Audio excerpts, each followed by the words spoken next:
GameStop, GME, the full story. This is StockerFinance, and I'm your host, David Scheuer. Make sure to follow me on Twitter at twitter.com/StockerFinance for more information. So GameStop is currently making history as we speak. The stock surged over 8,000% since last summer. However, most of the gains occurred only over the past week. Individuals have made life-changing amounts of money from the surge in price, but there's also controversy surrounding the surge. A battle between retail investors and institutional investors rages on, and brokerage firms like Robinhood are at the center of much of this controversy. Now, before we cover the controversies and explain why GME has experienced this incredible volatility, let's discuss whether any of this has to do with the actual underlying company, GameStop. So, does this mean anything about the underlying company? Well, they're still closing 1,000 more stores by April. They're still losing money and have declining sales, even with the new console releases. On top of this, we have shareholders' equity, which is continuing to decrease. In fact, they did negative 46% last quarter, year-over-year quarterly growth for their shareholders' equity. Now, what does shareholders' equity mean? Well, you take your total assets minus your total liability. And, well, to be honest, what that means right now with this declining shareholders' equity is that they're experiencing more growth in their liabilities than they are in their assets, which is not a good sign for this company. On top of that, someone left a great comment here on my last video about GameStop, making a bunch of different points about the company and why it's not in the best position right now. They're talking about the transition to digital downloads, which is hurting the company. They're talking about bad assets. And they're also talking about how cutting store count may actually be a bad thing in the long term. On top of that, if we do the net current asset value per share calculation, which is you take the total assets minus the total liabilities and then divide it by the total outstanding shares, which is 69,750,000. So the shareholders' equity was $332,200,000. We divided that by the shares, 69,750,000, and we got $4.76 per share. Now, the current price of GameStop at this time when I recorded this video is $347.51, significantly greater than that of the net current asset value per share value, meaning that this company is definitely not a value investor's pick, to say the least, at its current valuation. Now, why is the surge? Why did it go up over 800% or over 8,000% over the past year or since this summer? But just this month alone, it's up over 800% since January 19th, which is just an incredible surge. Why did this happen? Well, the answer to that is a short squeeze. You may have heard this term floating around in the media a lot, but I wanted to break it down and show you exactly what happened here. So first off, it started with the subreddit, Wall Street Bets. Great subreddit. Definitely check it out if you are able to. And they found out that GameStop was being shorted at over 100%. This means that hedge funds were shorting GameStop for more shares than are actually available to trade. They were able to do this through leverage. So borrowing money, etc. They were leveraging, and they were able to short GameStop for more shares than were actually available to trade. That doesn't make much sense, right? Well, Wall Street Bets found that out, and they started purchasing shares and hyping up GameStop, which caused the stock to start to rise, especially since it was a very low volume company before this whole thing started. So more media coverage started because they noticed that GameStop stock was rising very rapidly. It was making headlines, going on CNBC. That means more retail investors got interested. They found out about Wall Street Bets or found out about people tweeting out on Twitter. They got involved and started purchasing shares because they didn't want to miss out on the crazy surge in price that was taking place. That caused hedge funds who were shorting the company, which means they're betting on the company decreasing in price, not increasing. Well, because the rapid increase in price happened, it was forcing them to buy back shares in order to cover their short position.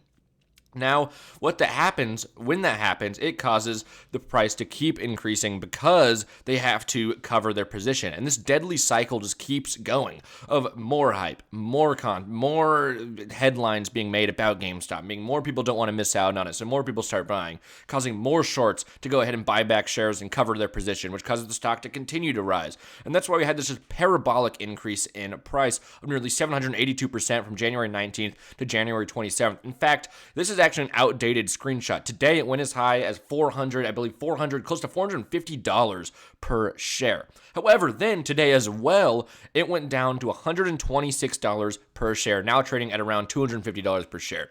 So why did this happen? Why was there this massive decrease after this massive increase? Seems like a straight up pump and dump situation. Well, it really comes down to two factors. Number one, profit taking and panic selling. Investors, especially retail investors, this is a completely natural phenomenon to happen in the market. People start taking profit because they want to, they don't want to lose any more money. And then the stock starts decreasing because of that profit taking. That creates a panic and people start selling all their shares and because they don't know what they're doing, etc. That's a natural phenomenon in the market. An unnatural phenomenon that's going on, though, which is really the center of the controversy, is that Robinhood, as well as other brokerages, actually shut off the ability to purchase GameStop. You had the ability to sell GameStop, and a lot of times they'll pause trading, which means you can't buy or sell the stock. Whatever happens, sometimes there's a big controversy, way too much volume. It seems like something sketchy is going on. Well, they decided to only shut off the buy orders for GameStop in a very controversial move, especially during this time. And it really comes down to how Robinhood makes money. And this is really important because not a lot of people know. For example, how do they make money? I mean, unless you pay for, the margin, you pay $5 a month to get Robinhood Gold. Okay, maybe they make some money from that, but they're not really making that much money. Maybe from their margin fees, they're making some money. But again, they're offering free trades. So how are they making their money, especially from the trades? Well, they're actually selling your order flow to hedge funds. When you place an order, Robinhood is then, let's say, I'm just going to take this example about how this works. Let's say you place an order for $1,000 of ABC stock at $10 a share. Completely made that up. I'm not talking about Google right there or anything. Just a random stock, let's say. It's $10 a share. That means you own 100 shares of ABC. Robinhood will then take that order and sell it to a hedge fund. So the hedge fund will pay Robinhood for your order.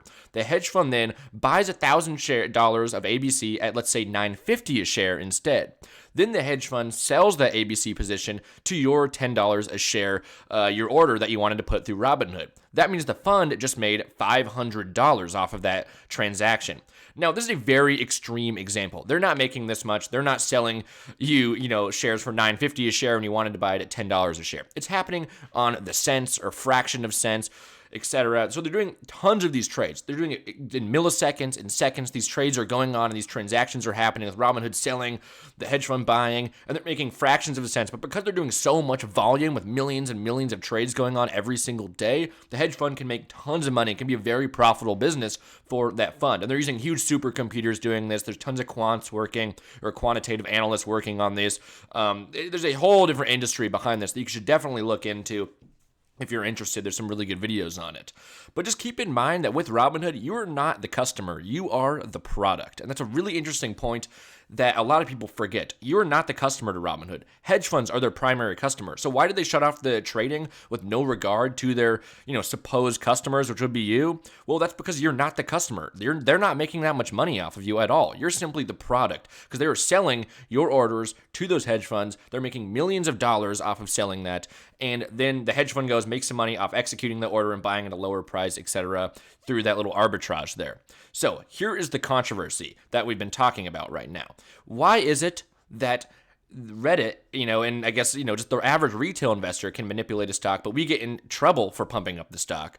But why is it that then institutional investors get in no trouble? They just do it all the time. They go on CNBC and hype up stocks. So why aren't you pausing the trading during that time? That's the big controversy.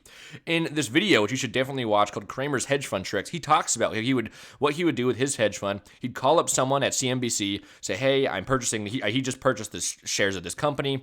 I want you to go on and talk about how great this company is. Okay, they go on CNBC, they talk about how great the company is, etc. It pumps the stock up, etc. We saw the same thing happen with Bill Ackman back during the coronavirus shutdown. He was shorting the market during this time. He went on and talked about how it's going to be an all-out panic. It's the end of the world. Everyone's going to die. This is the worst thing that could possibly happen. Shutdown is inevitable. And whether he was right about the things he was saying or not, this was so early we couldn't really tell at the time. So think about it during that time. The point is, he was trying to drive the market down as much as possible. And a lot of people would say that, he has shares behind that. He shouldn't be allowed to talk about this because that is essentially trying to just dump the market. He's essentially doing a reverse pump and dump, you could say. And he made $2.6 billion off of that big short. So here's the classic Wall Street pump and dump that I was briefly explaining. Number one, you buy shares of a company trading at relatively low volume. That's because it's easier to manipulate the share price. Number two, you go on CNBC or some big media outlet. Maybe you tell people or tell authors to publish articles about it, about how great the company is. Oh, this company is so awesome. They have this crazy product, or oh, it's undervalued right now, whatever. They use a lot of general terms usually. Number three, retail investors, you and me, then go ahead and start purchasing shares because we see this and we think that the company is great. Number four, that fund then sells the shares because they profited from the rapid increase in price. Number 5, the shares will generally return to quote-unquote normal levels, resulting in losses for the uninformed retail investors. A lot of people would say, well, that's too bad for the retail investors because they should have known better. And that's kind of what people are saying right now about the situation. But in reality, should this really be allowed is the controversy. Or why is it that now, when Wall Street Bets goes ahead and pumps up GameStop stock to absurd levels? Clearly, we already looked at the fundamentals. It doesn't match the stock price at all. But why are they getting in trouble for it? Having their trading paused, not being able to sell their shares, or only being able to sell their shares and not buying anymore, etc. Having their Discord banned, all this stuff being completely censored by a lot of the mainstream media and being hated on as well. But when Wall Street does it, none of these repercussions come to play. That is the big controversy that's coming right now. So what should the SEC do? A lot of people are talking about it. What should the Securities and Exchange Commission do that's supposed to be regulating all of this? Well, there's really two things that I could think of. Number one, we currently don't have names attached to the short positions. So we could see that someone's shorting the company, but we have no clue who is doing that. So by making it required to attach names to positions, it gets rid of a lot of this hedge fund secrecy going on, and we can call them out before it gets out of hand. So you can tell that, Citron is going ahead and shorting this company. We can go in and try to squeeze them out of it now, or we can go in and start shorting it along with them, whatever it is. It's easier to know, and easier to call them out rather than having all this secrecy going on behind the scenes. Number two, they need to investigate whether Robinhood is colluding with any funds. And this sounds like a pretty big accusation, but if Robinhood is working with those funds to purposely profit off of the GameStop situation right now, did Robinhood pause trading to purposely help out the funds? Did it own any underlying shares of GameStop during this time? What's the deal? Then there needs to be a big investigation regarding this and any collusion going on, because that could be a lot of legal repercussions there that we don't know about it, and that might be deserved, to be honest. So anyways, at GameStop, the whole frenzy that's going on right now, it's reached the Biden administration, it's reached Powell, hedge funds are being squeezed, tons of stuff's going on right now, and as I speak, there's a hearing that's going to be held now. Robinhood's being sued by tons of different retail investors, as well as some institutions now. Tons of different things going on that it's so much. While making this video, there's literally just so much going on. I can't put it all in this video, but I'll try to make another one if the situation continues to develop. Anyways, thanks for watching. I hope this video served as a brief explanation for the situation going on. Please subscribe. Check out these videos as well. Twitter.com/StockerFinance for more information. Peace out.